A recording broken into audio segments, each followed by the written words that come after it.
Eu passei os últimos anos dizendo consistentemente para as pessoas que cultura de cancelamento não existe, né? E não existe mesmo. Now the world don't move to the beat of just one drum. Quer dizer, pelo menos não existe do jeito que a maior parte do tempo é discutido online. Geralmente, quando se fala de cultura de cancelamento, as pessoas estão se referindo ao cancelamento de uma pessoa pública tal qual se cancela uma série de TV. Seja lá o que essa pessoa era conhecida por, não haverão novos episódios. E quando eu digo que isso não existe, eu não quero nem dizer que a corte da opinião pública não coloca pessoas no ostracismo. Mas que, se um ator famoso comete, sei lá, crimes sexuais, não contratar mais ele para fazer parte de filmes e séries é uma consequência perfeitamente razoável. 2, fama e riqueza são privilégios e é perfeitamente possível viver uma vida sem um ou ambos de maneira confortável. E 3, na maior parte do tempo, sequer há consequências para as ações de ricos e famosos. As pessoas falam de cancelamento como se a pessoa, sei lá, tivesse perdido a família, sendo chutado para fora de casa,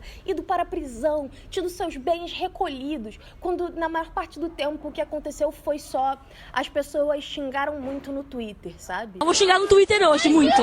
E não é incomum ver influencers ou famosos malucos em geral dizendo que já estão no seu segundo ou terceiro cancelamento, sabe? Ou seja, ou toda vez que esses seres humaninhos estão sendo cancelados, vem um novo canal e renova eles para mais uma temporada, ou eles não estão sendo cancelados de verdade, né? Que assim, a série claramente segue no ar. Dito isso, há sim um fenômeno que a gente poderia chamar de cultura de cancelamento, mas que eu particularmente chamaria de punitivismo digital. Isto é, ao ver alguém descumprir uma norma social na internet, imediatamente reagir, causando sofrimento para puni-lo. Eu tenho que confessar que eu tenho um pouquinho de dificuldade de desenvolver esse assunto, porque eu acho que pode soar um pouco inflamatório. E pode parecer que eu estou desfazendo tudo que eu acabei de dizer sobre a tal da cultura de cancelamento. Quando a gente usa o termo punitivismo, a associação imediata que é feita é a do punitivismo penal, que basicamente é a lógica em que o nosso sistema judicial é baseado. Quer dizer, se você comete um crime, você não vai para instituições qualificadas ser reabilitado, mas sim para prisões superlotadas, em que você vai ser tratado de maneira desumana e muitas vezes sofrer abusos na mão das pessoas em posição de poder dentro da instituição. Isso quando não se paga pelo crime com a sua própria vida, seja por violência policial ou em alguns estados dos Estados Unidos, por exemplo, em que a pena de morte é legalizada. Então é compreensível que o uso do termo punitivismo possa soar um pouco extremo.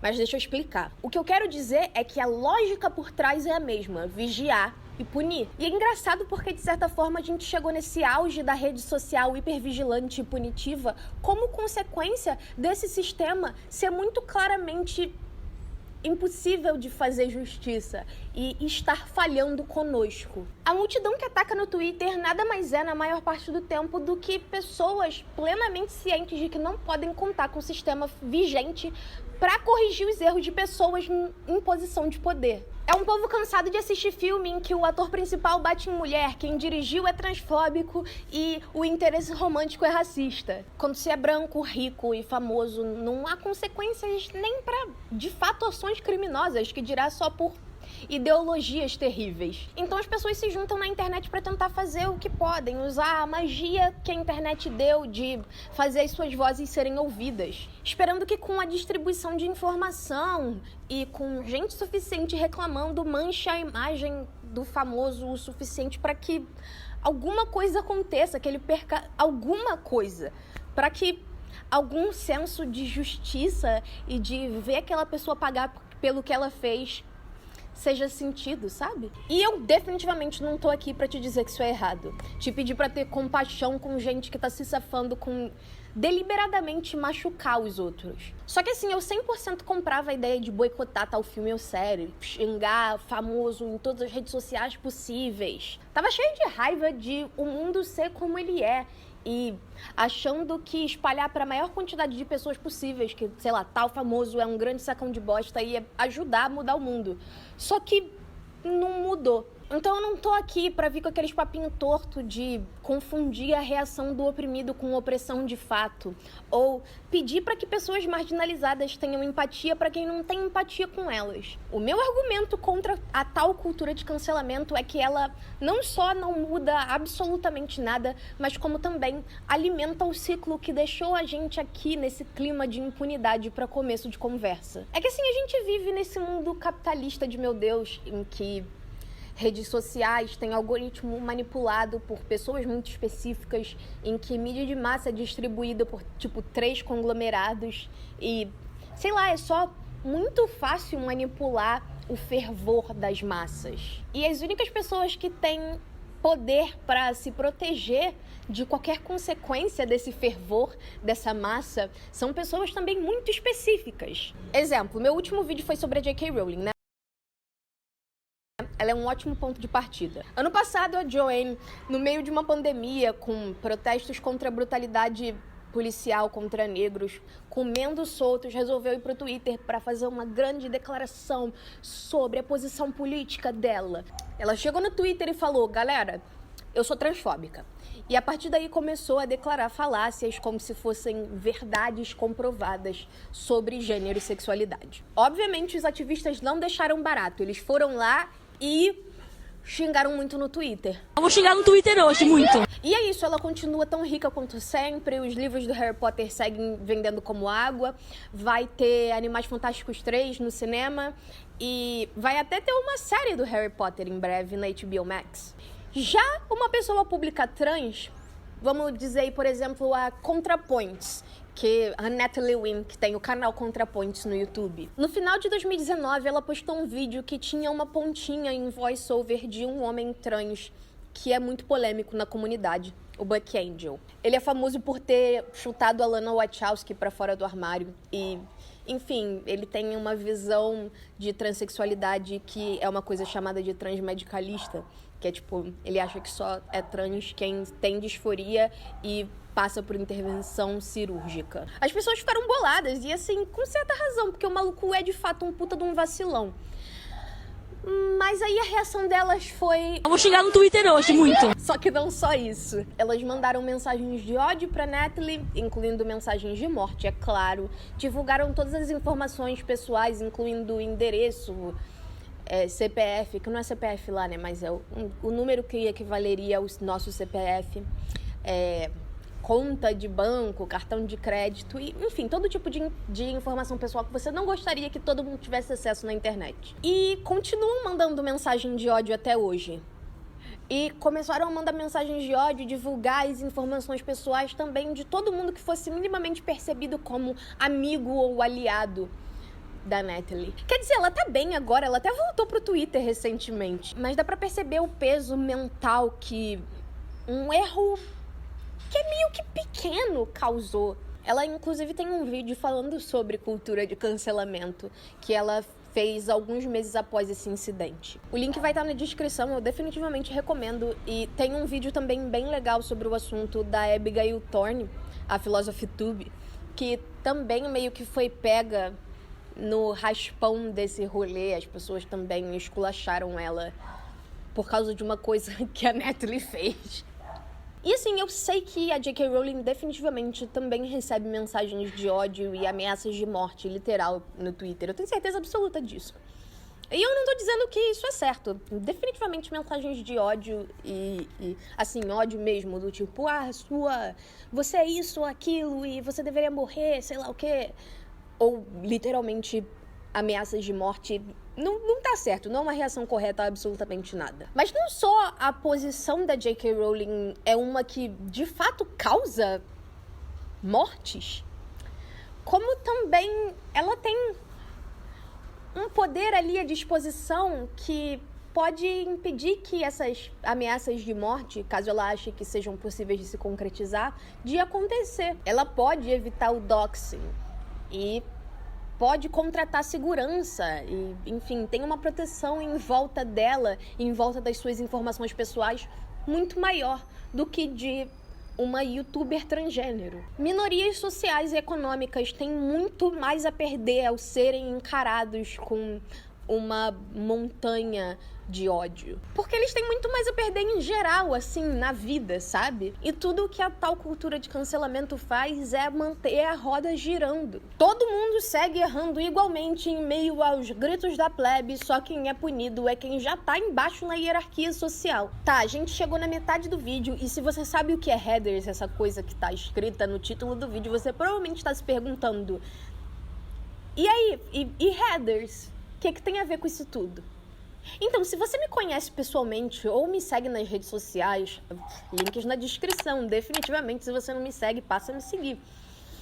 Você provavelmente sabe que eu sou uma pessoa que se comunica única e exclusivamente através de metáforas cinematográficas. Então, é claro que eu sou a pessoa que, após um dia desses, rever headers pela milionésima vez, tive essa revelação sobre como o filme pode se encaixar em uma metáfora perfeita para explicar o porquê cultura de cancelamento ou punitivismo digital não funciona. Primeiramente, se você nunca assistiu a obra-prima que é Heathers, o filme é uma comédia adolescente de humor negro que acompanha a Verônica, uma das meninas mais populares da sua escola, junto com as suas 3 melhores amigas, a Heather e a Heather. Apesar das vantagens que a popularidade traz, ela tá insatisfeita com a sua vida e cansada de ter que assistir e ser coagida a participar das crueldades das Heathers. Mas tudo muda quando o JD, um garoto rebelde com tendências anarquistas, chega na escola e conquista o coração da Verônica. Enfim, vem spoilers aí, mas acredite quando eu te digo que nada que eu possa te falar nesse vídeo vai descrever de maneira correta como é a experiência de assistir esse filme.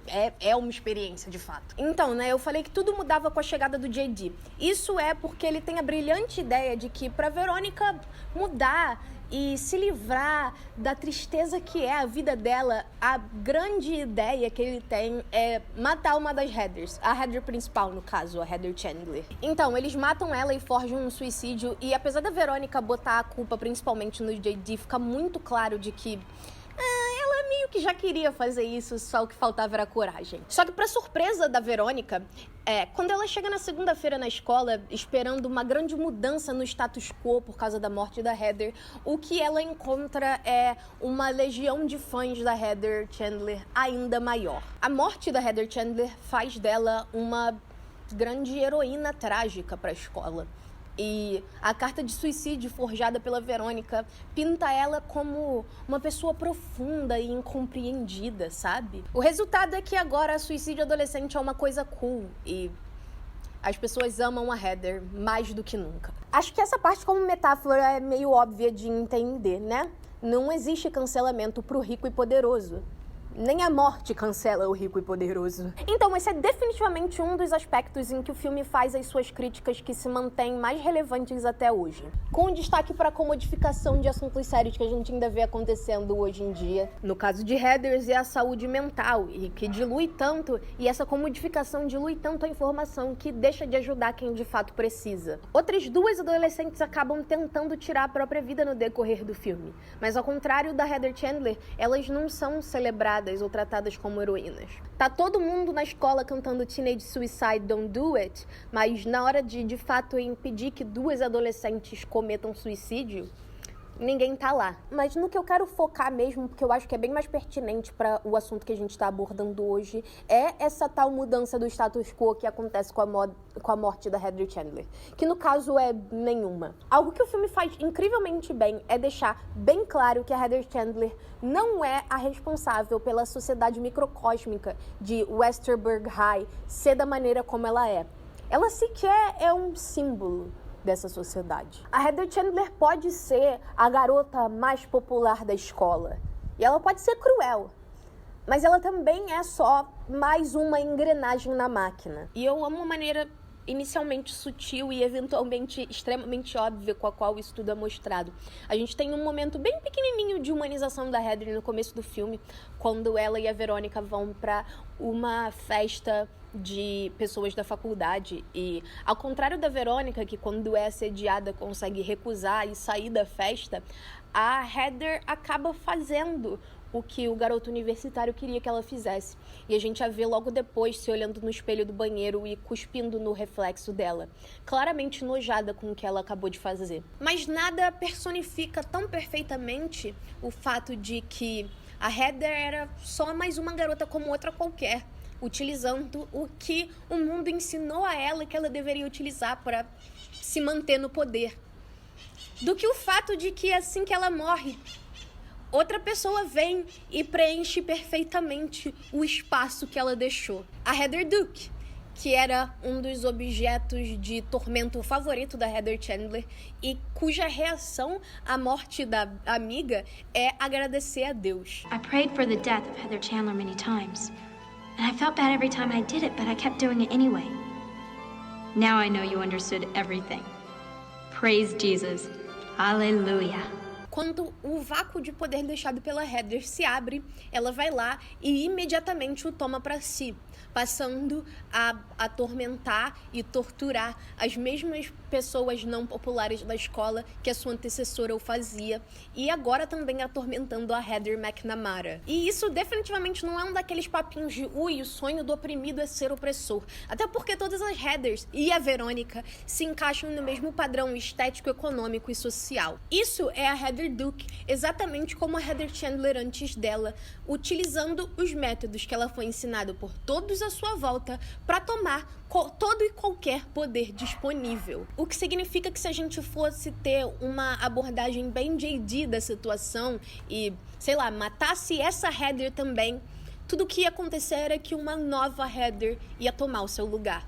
Se não a Heather McNamara, porque o plano do JD pro final do filme era explodir a escola inteira, outra Heather em outro lugar. Ok, então a gente estabeleceu que cancelar as pessoas não funciona, né?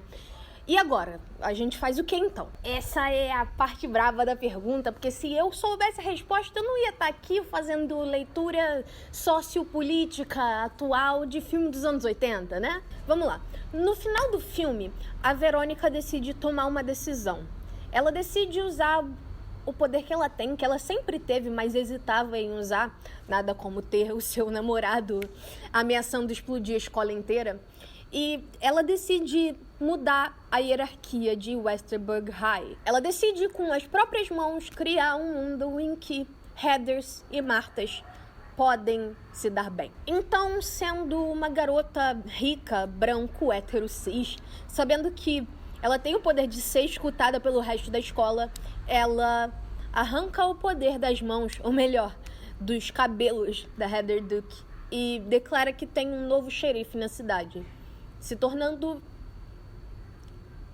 a nova pessoa que está na posição de poder que a Heather Chandler deixou. E aí a sua primeira ação como nova líder de Westerburg High é chamar a garota mais impopular, mais loser da escola, a Marta, para sair com ela no dia do baile. É um final bonito, né?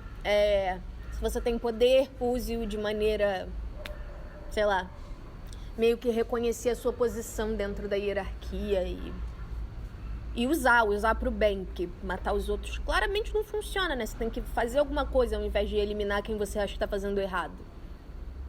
Mas eu acho que é meio que aí que a metáfora para de ser super eficaz. Talvez seja eu que sou pessimista, desesperançosa demais.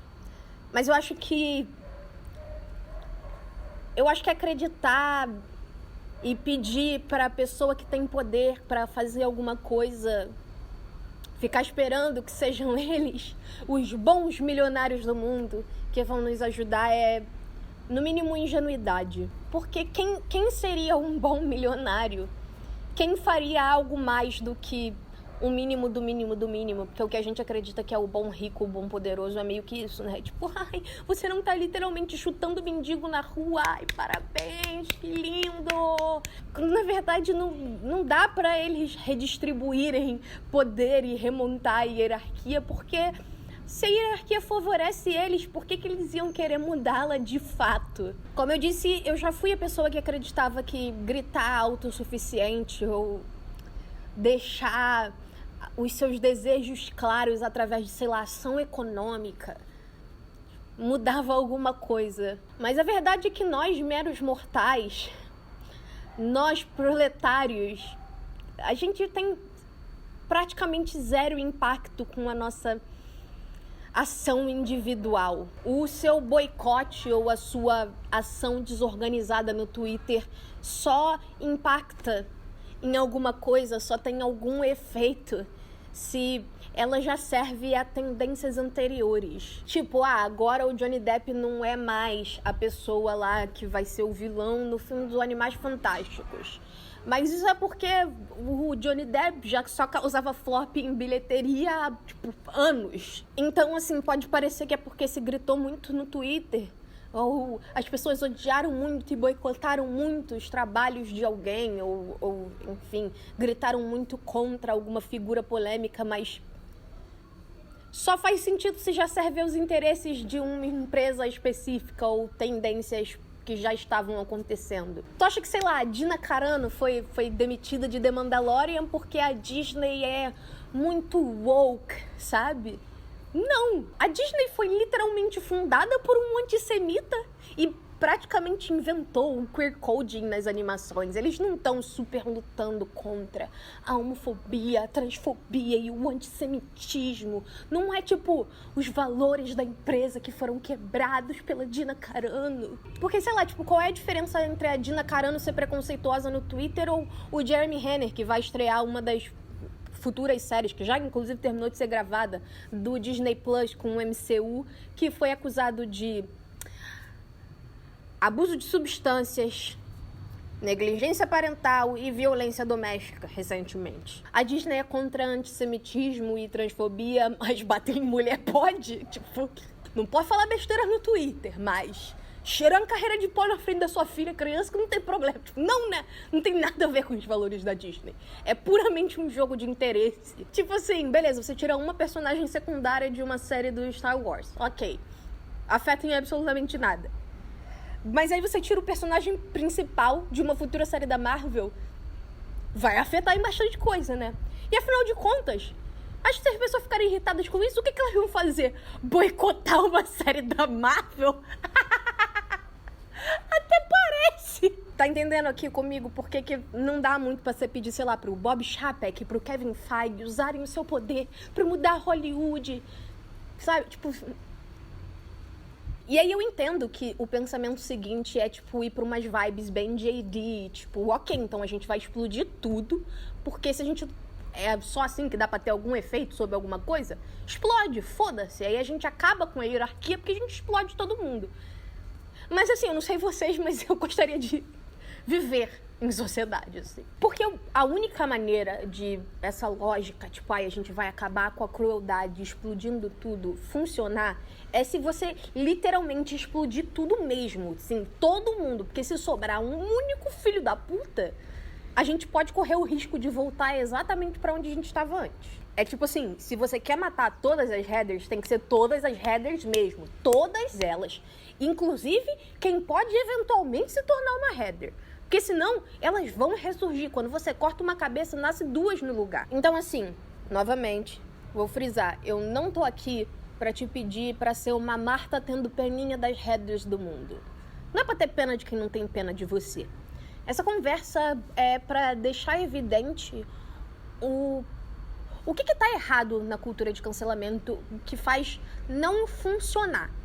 Porque a natureza da cultura de cancelamento ou do punitivismo digital é uma que é individual, novamente punitivista, e que não presta muita atenção nos motivos pelo qual as pessoas podem se safar sendo lixos humanos. Então, não consegue centrar em como mudar isso. E acaba sendo fácil demais de cooptar para dentro da lógica que já estava errada para começo de conversa. A gente tem que estar olhando para como a gente pode mudar um mundo que ensina o método perfeito e os alvos perfeitos para praticar violência psicológica e física. E que sequer enxerga certas violências como algo errado. É a estrutura que precisa mudar, porque se a gente tem sucesso em cancelar e tirar do local público uma pessoa porque ela foi um lixo, mas a gente não muda o consenso social, as pessoas continuam enxergando como normal os mesmos absurdos, depois de amanhã vai aparecer um outro artista tão péssimo e lixo quanto o que foi cancelado anteriormente. Mas se a gente tá desorganizado, se as nossas vozes só são ouvidas quando elas já servem ao interesse de pessoas muito específicas, se não existe consumo ético dentro do capitalismo, como é que a gente muda a estrutura? Essa é a pergunta, né? É uma pergunta muito, muito grande. Eu queria muito que fosse tão fácil arrancar Bolsonaro e companhia do governo quanto é arrancar a xuxinha do cabelo da Heather Duke, né? Mas filmes têm essa beleza do final feliz que eu particularmente, pelo menos ainda não encontrei na vida real. Então, a verdade é que a resposta é meio que eu não sei. Sei lá, tipo, revolução, mas eu não sei como é que organiza uma revolução. Passar meia hora falando sobre as falhas na estratégia atual é o máximo que eu sei fazer por enquanto. Espalhar informação, né, meninas?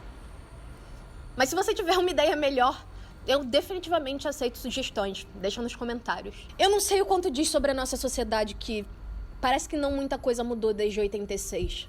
Mas definitivamente quer dizer que Heathers é um bom filme, que eu ainda tô descobrindo interpretações deles em 2021. Então, é isso. Não se esqueça de se inscrever no canal. Aperta o sininho, porque eu sei que tem muita gente que não tá recebendo notificação. E é isso, deixa um like, se inscreve, vamos conversar nos comentários. E me siga nas redes sociais, links na descrição. E é isso aí.